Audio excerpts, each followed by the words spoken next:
Pozdravljeni. Sem Federica Malico, kot je povedala že Lara Devetak in nudim podporo EZDS-ju za obveščanje o dogodkih. Jaz Seličev bom tolmačila na tem dogodku in prosim, da ne govorite prehitro zaradi tolmačenja. Sama sem običajno kar hitra. Hvala za prisotnost. Danes bi želeli posvetiti nekaj časa komunikaciji pri SPF malih projektih, skladu za male projekte. Če imate torej kakšnekoli dvome, bomo danes posvetili temu nekaj pozornosti, tako da bo potem med projektom izvajanje lažje. Da od danes dobite na spletu, na povezavi, ki je bila v klepetalnici objavljena, guidelines oziroma smernice za komunikacijo, ki smo jo jih izdelali posebej za SPF, torej te sklad za male projekte v italijanščini in slovenščini. Lahko downloadate tudi sedaj, naložite, ima 7 strani ta dokument, ni preveč dolg in sedaj bomo ta priročnik tudi opisali.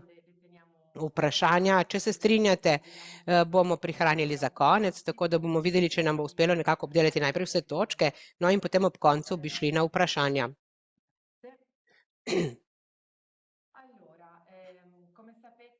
Kot veste, je sklad za male projekte, sklad za Interregove projekte v okviru programa Slovenija-Italija. Tukaj imamo smernice, priročnik za komunikacijo in sicer so usklajene s tistimi Interregovimi, z nekaterimi specifikami, ki se nanašajo na vlogo EZTS, je za vas nekakšen posrednik oziroma kot nekakšen organ upravljanja. Sedaj bomo videli ta vizualni del in tekstovni del, pa še promocijskega.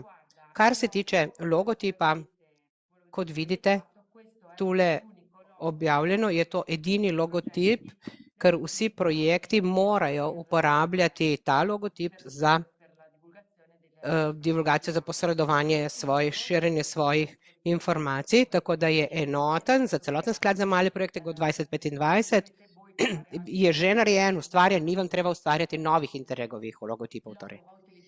Logo se uporablja v takšni obliki, kot je, torej ga ne smete obračati, te rdeče črte ne morete izpuščati, nič ne smete spreminjati pri tem logotipu. Na strani EZTS je ta logotip in smo ga dali tudi v klepetalnico, tam imate zip file, kjer imate vse te različice logotipa na voljo in znotraj priročnika pa so vse razne podrobnosti. Sedaj bomo šli po točkah in si jih bomo pogledali. Logotip se torej uporablja tak, kot je, ne sme biti nobenih sprememb, ne v sorazmerju, ne v barvah. Skratka, uporabiti ga je treba takšnega, kot je. Biti mora lepo viden, ne morete ga navajati, ne vem, nekje čisto na dnu kakšne publikacije, skratka, biti mora vedno dobro viden. Po možnosti, ki je v višjem delu, zgoraj, na začetku materijala za posredovanje, širjenje, ki ga izdelujete, kaj pa so obvezni sklici. Obvezno se je sklicovati na vaš projekt, zato pa potrebujete akronim, potem bomo to videli bolj počasi, specifično v samem besedilu. Potreben je akronim in sklicevanje na financiranje, logotip, kateri je vaš komunikacijski material navedete in potem se navedejo tudi te sklici. In toplo priporočamo uporabljo različice logotipa v barvah, čeprav bo potem včasih tudi v črno-bel, ampak po možnosti naj bo to, toplo priporočamo uporabo barvne različice logotipa.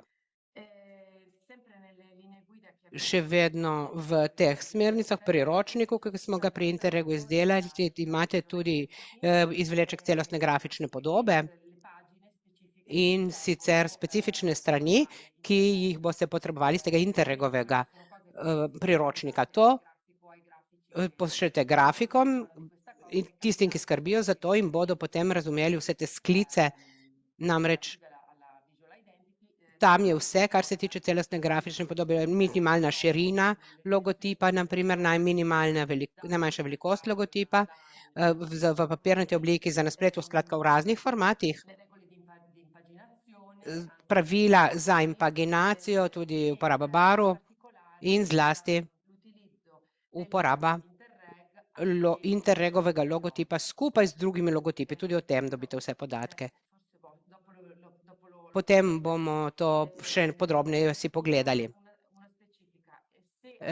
Nekaj bi želela poudariti, če boste kakšna takšna darila ali spominke imeli, potem je treba na vsem tem promocijskem materialu, ki ga boste podarili, tudi pač navesti. Vse to vaša torba bo verjetno lepša ali oziroma te vaši različni spominke ali darila bodo verjetno navesti je treba, da gre za Interreg Italija Slovenija 2021 in tudi akronim projekta. Zelo dobro veste, ta pravila se nanašajo na upravičenost izdatkov potem, zato je to tako pomembno. Poleg obveznosti diseminacije promocije je zelo pomembno za vas, tudi to zaradi tega, ker stroški, ki jih krijete za komunikacijo, so tako upravičeni, lahko o takšnih izdatkih poročate.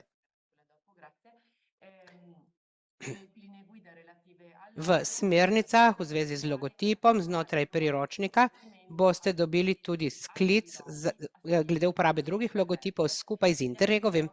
Drugi logotipi ne smejo nikoli biti večji po višini od evropske zastave.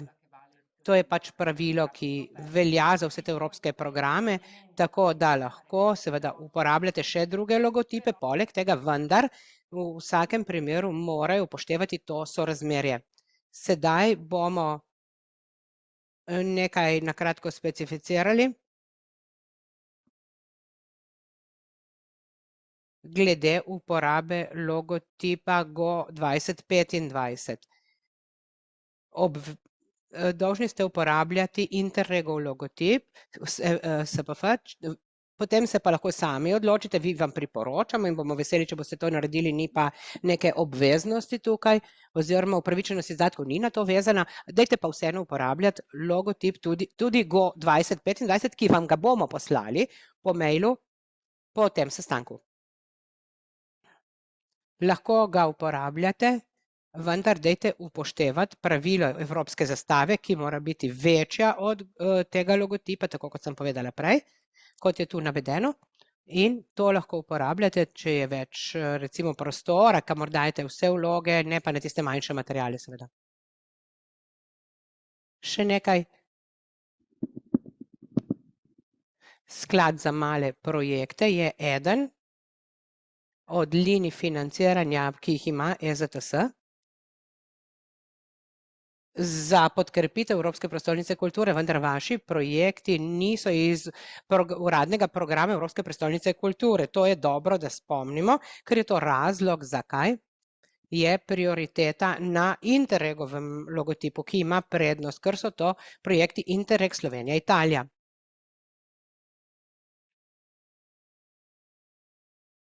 Kot smo prej rekli, bo EZTS vaš sogovornik in posrednik tudi glede komunikacije, zato da vam olajšamo in zagotovimo, da pravilno razumete navodila in vstavite pravilno logotip v materiale.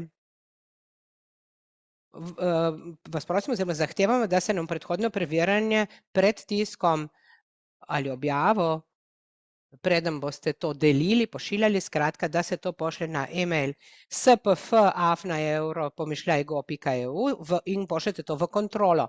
To smo navedli, naj se naredi 10 dni prej. Vemo, da 10 delovnih dni je veliko, vendar je to način, da ste lahko potem gotovi, da tukaj ne glede na to, ali je kdo na bolniškem ali na počitnicah, boste dobili ustrezen odgovor in da material, ki ga pošiljate v tisk ali darila, ki jih pripravljate, oziroma ta promocijski material, da je vse to v redu in da boste lahko o teh izdatkih potem tudi poročali. Da bodo upravičeni, katalog ni zaprt ali nek plakat še ni zaključen, nas ne zanima še končno besedilo in tako naprej. Pomembno je, če še, ne vem, določite uro ali pa ne veste točno še kakšnega podatka, to še ni pomembno, da nas zanima postavitev, faksimile te postavitve, da preverimo, da je vse v redu. To služi temu, to služi vsem, da se izognemo potem problemom v fazi poročanja o izdatkih. Zato vas lepo prosimo, da to naredite. Pojdimo kar naprej, na ta del povezan s celostno grafično podobo govorimo o besedilih. Obvezno je navesti logotip, vnesti morate v materiale komunikacijske tudi akronim vašega projekta, naslov v slovenskem in italijanskem jeziku in besedilo oziroma projekt financira Evropska unija in tako naprej in še povezavo na obe spletni strani Italija Slovenija in na spletno stran EZTS-ja. Kaj je tu naveden? Kaj mislim s komunikacijskimi materiali? To so programi, kartice, katalogi, brošure, plakati. Vse. Vse, kar ni pravzaprav interni material med partnerji, vse ostalo, vse, kar se ne tiče samo deležnikov, vse tisto, kar se potem posreduje, deli navzven. Poleg tega vsa obvestila za javnost morajo vedno biti, informativna besedila za zunanjo javnost mora biti v obeh jezikih, slovenskem in italijanskem, tako da morate si pač vzeti čas za te komunikacijske materiale, ker za razliko od drugih projektov je tukaj to nekoliko bolj zamudno, seveda je pa nujno. Zato naj vaši sodelavci ne pozabijo, preden začnejo s projekti, vedno si pridržite nekoliko več časa za to v koledarju, da boste lahko pripravili v času dvojezične informativna besedila. Priporočena pisava je Open Sans, priporočena pravim, ne pa nujna, ker font ali pisava je na open source, je na odprtih virih in ga lahko si tudi naložite brez problema, ima vse črke italijanske in slovenske, abecede deluje s vsemi operativnimi sistemi in to je ta pisava, ki jo imate tudi v smernicah in se tudi najlažje bere. Iz tega razloga smo izbrali to pisavo.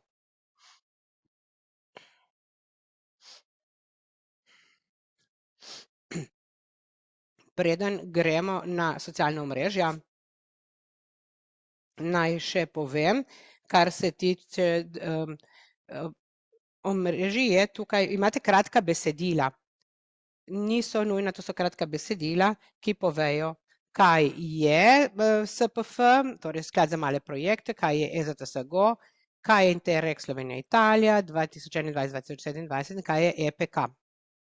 Namreč obstajajo definicije, te opredelitve so uradne, kratke, slovenske, italijanske, tako da se vam ni treba izmišljevati vsakeč posebej te definicije, če želite to nekje objaviti v kakšnem tiskovnem obvestilu ali obvestilu za medije, skratka, kako boste podrobno predstavili projekt, o katerem govorite, vam te stvari ni treba iskati okoli po spletnih straneh, je tukaj že vse navedeno in samo poberete tu ven.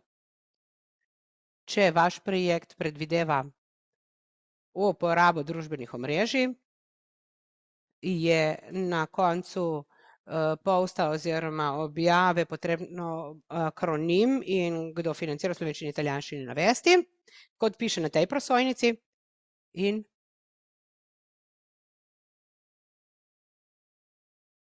in uporabljajo se kanali Interrega Italija Slovenija in EZTS. Če boste ustvarjali nove kanale, lahko uporabljate tudi tiste, ki jih že imate. Včasih pri organizaciji sodelujo različne osebe, eden se ukvarja z grafiko, drugi z izjavami za tisk in tako naprej, ampak dajte si zapomniti, dajte prosim deliti te kratke smernice o komunikaciji z vsemi tistimi, ki bodo sodelovali pri komunikaciji, da lahko potem tudi oni to upoštevajo, spoštujejo in da ne boste vi in mi izgubljali potem časa s popravljanjem materialov. In na koncu govorimo o promociji in diseminaciji oziroma posredovanju podatkov o vaših projektih, zlasti glede javnih pobud, javnih dogodkov, ne vem, prenova neke telovadnice, na primer, no, in pri tem gre za promocijo pobud in aktivnosti, pri katerih lahko sodeluje splošna javnost. Organ upravljanja in EZTS so vam na voljo za sodelovanje pri tem v okviru takih projektov, zato je za nas pomembno, da lahko vam damo podporo v tem smislu in vam damo tudi vse kanale, ki so organizacijam na voljo, da potem lahko promovirajo in promoviramo dogodke in pobude, ki jih vi organizirate. Zato vas prosimo, da nam pošljete po elektronski pošti, še vedno niste ga na SPF, vsaj 15 delovnih dni vnaprej, pač takšno elektronsko sporočilo s programom tega dogodka in če je možno tudi dodajte nekaj slikovnega gradiva. Recimo, če bom organizirala razstavo čez 3 tedne, bom naprej poslala materiale. Ni treba, da jih odobrimo, ne gre za to, in to ni tista odobritev tako kot prej, temveč gre v tem primeru za to, da nam pošljete materiale, ki jih potem lahko uporabljate, čemer pa se uporabljamo, seveda o tem pa odločate vi. Je pa toplo priporočeno, da se to naredi, da nam pošljete materiale in da vam lahko pomagamo, da bo čim več ljudi izvedelo in potem prišlo na te vaše dogodke, se jih udeležilo, če seveda imate dolg projekt in imate veliko dogodkov, pobud, poleti 2024, ne vem, dejavnosti, pa potem 2024-2025 še kakšne aktivnosti, pošljite e-mail v zvezi s tistim o poletju, pošljite pred poletjem, ostalo pa preden se zgodijo, seveda, preden jih organizirate, tako da se lahko stvari nekoliko naprej načrtujejo. In to sproti in da se še kakšne podrobnosti spilijo v zvezi z temi odnosi z javnostjo. Potem bo EZTS posredoval obvestila o teh vaših pobudah na spletnih straneh in po kanalih, ki jih imamo kot EZTS na voljo, tudi z objavo na spletni strani Slovenija-Italija, Interreg Slovenija-Italija, kjer je poseben razdelek, ki bo posvečen našim projektom in od prihodnjega leta bomo imeli tudi platformo posvečeno EPK, Evropski prestolnici kulture.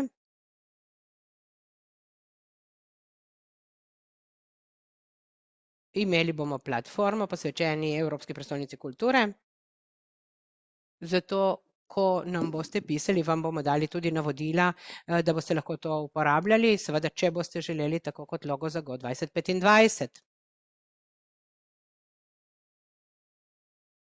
Bomo na hitro povzeli, kar smo do sedaj povedali, potem bomo dali pa kar vam priložnost, da zastavite vprašanja. Rekli smo že, da je treba iti na spletno stran EZTS, naložiti te smernice oziroma priročnik v italijanščini in slovenščini, pač tisto jezikovno različico, kot jo želite uporabljati, potem tudi datoteko z uradnim logotipom. Logotip je treba uporabljati tako, kot je v smernicah navedeno in ga ne smete spremenjati in uporabljati ga morate vedno.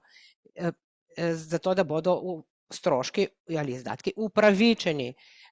Komunikacijske materiale nam pošiljate naprej, preden jih izdelate, lahko uporabljate tudi druge logotipe, tudi Go 2025, ki vam ga bomo poslali in upoštevate to pravilo velikosti evropske zastave, torej nič ne sme biti več od nje, besedila morajo vsebovati vedno akronim projekta, ime projekta v slovenščini in v italijanščini in sklic na Interreg financiranje. Vedno mora biti to napisano. Tudi morebitne objave na družbenih omrežjih morajo vedno biti v obeh jezikih, v slovenščini in v italijanščini. Dajte to upoštevati. Zato dajte morda kaj manj vsebine, ampak bodite bolj pozorni na to dvojezičnost. To je zahteva programa. Zato je njen namen, da se te aktivnosti res izvajajo čezmejno in da lahko te informacije koristijo govorci obeh jezikov. Priporočena pisava je Open Sans, lahko jo naročite na spletni strani, kot je navedena v priročniku, potem so tukaj glavna družbena omrežja navedena, ki so vam na voljo, in pa še informativna besedila. Če potrebujete definicije, kaj so naši programi in tako naprej in posamezne organizacije, že imate to nekje navedeno in potem je tu še diseminacija oziroma posredovanje teh informacij, za kar skrbite vi, pa tudi EZTS in Interreg, zato dajte nam prosim pošiljati vaše promocijske materiale z namenom, da vas lahko potem podpremo in da bodo te pobude čim bolj vidne, prepoznavne. Mislim, da sem s tem zaključila, ne vem, ali želi kdo od EZTS ali od organa upravljanja želi kaj dodati. Zahvaljujem se vam. Mislim, da ste bili zelo izčrpni s temi vašimi smernicami v zvezi s komunikacijo. Morda bi se samo ustavila pri tej jezikovni zadevi, vprašanju uradna jezika sta slovenščina in italijanščina. Dodala bi morda, da pa za vsebino na spletnih straneh točka 3 v priročniku je treba dodati prevesti še vsebino v angleščino. Ko boste EZTS-ju torej pošiljali besedila za promocijo recimo nekega dogodka, bo potrebno poslati to tudi v angleščini, čeprav angleščina uporaba angleščine je neobvezna v tem primeru, ampak ko objavljam na spletnih straneh, pa dajte tudi to narediti. To je še en dodatek morda prej posredovanim informacijam. Hvala. Ima kdo kakšno vprašanje? Dober dan, sem Joshua Čeza iz Deposito in imamo naslov projekta Visions v angleščini. Lahko to ohranimo v angleščini, si mislim ne, da bi morali to pol prevajati v slovenščino, italijanščino in potem še tekstovni del prevajati v oba jezika. Morda bo Nastja na to odgovorila. Uradna jezika sta slovenščina in italijanščina, zato vsak dokument mora biti v teh dveh jezikih. Uporaba angleščine, kot smo prej rekli, je neobvezna. Neobvezujoče lahko dodate še naslov v angleščini, nujno pa je, da je ves material dvojezičen in to slovenščina in italijanščina. Tako mora biti prezentacije, PowerPoint, videi, vse mora biti dvojezično, video, recimo moraš sicer imeti podnapise. Ampak naslov projekta, kot je kandidiral, ali moramo tudi naslov samega projekta, ime projekta v oba jezika prevajati, to pa meni, da ne. V redu, hvala.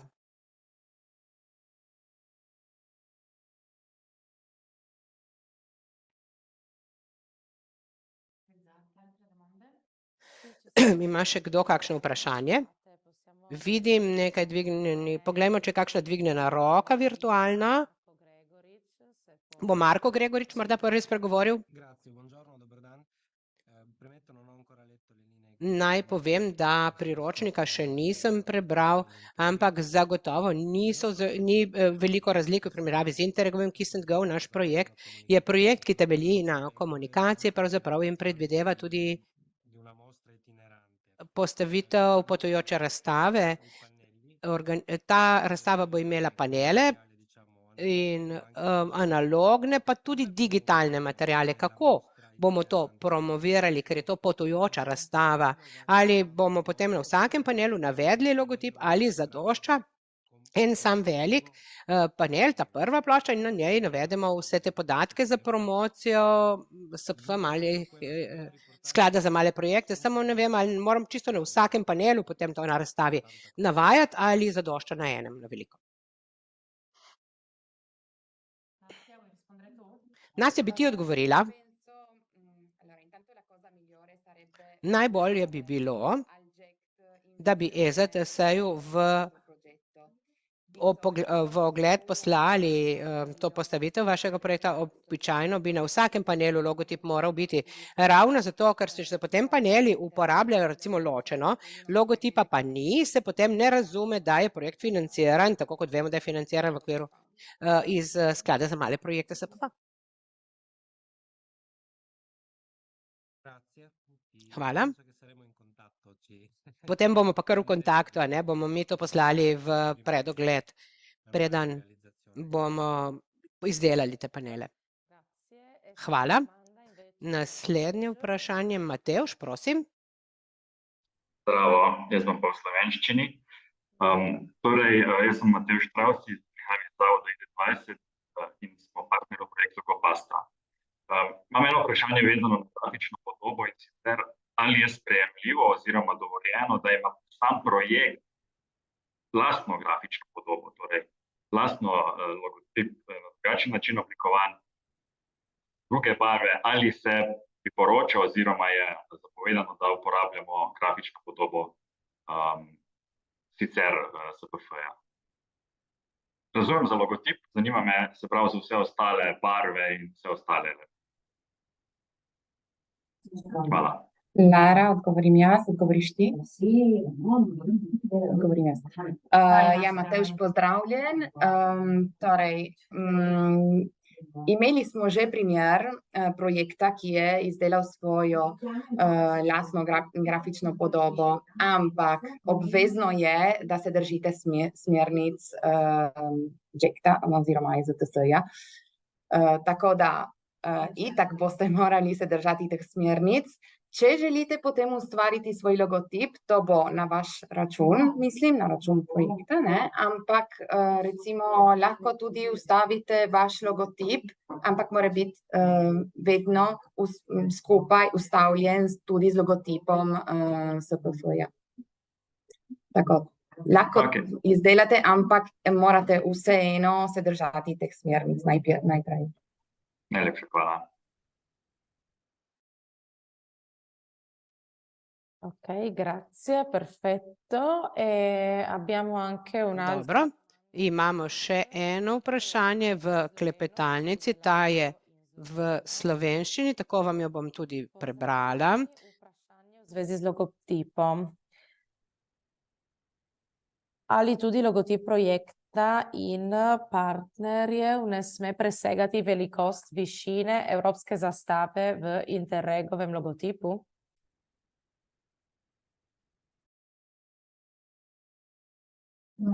Ja, točno, vsi logotipi, ki so na istem mestu kot logotip Interreg, v tem primeru logotip SPF, morajo biti nižji od zastave, ki je v samem logotipu Interreg. Tako da vsi nižji oziroma enako visoki ali nižji. Točno tako.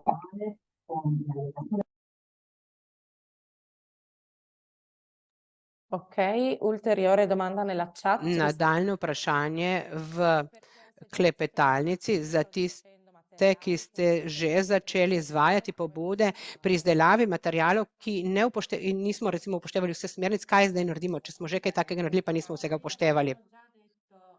To smo pa že povedali. Že na začetku smo rekli, da smernice so Interregove smernice, na to pa smo se odločili, da naredimo priročnik, ki nekako izpostavlja posamezne najbolj pomembne temeljne točke. Ampak že na prvem sestanku smo vam povedali, da smernice Interrega je pa treba jim slediti, jih treba upoštevati in nikaj.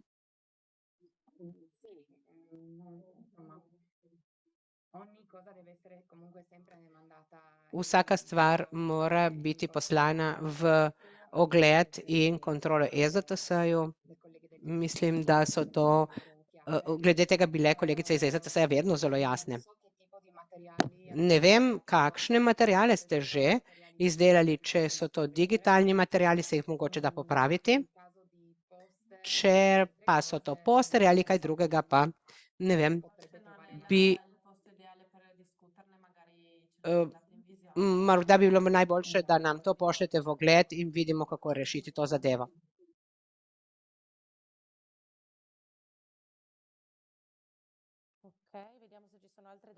Poglejmo, če ima še kdo kakšno vprašanje. Vidim dvignjeno, prej sem videla virtualno dvignjeno roko, zdaj pa je ne vidim več.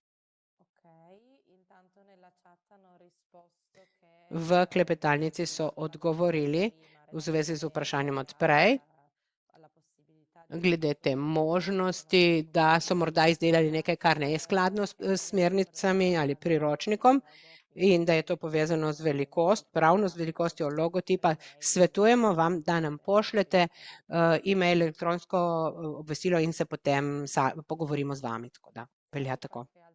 Še kakšno drugo specifično vprašanje morda?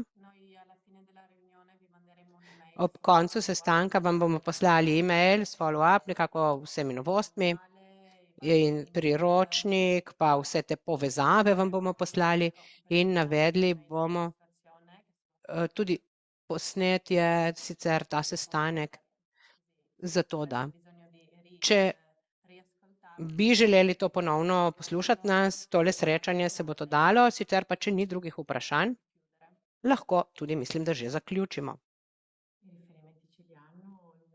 Vse sklice imate, telefonske številke imate? V redu. Dobro, hvala vsem.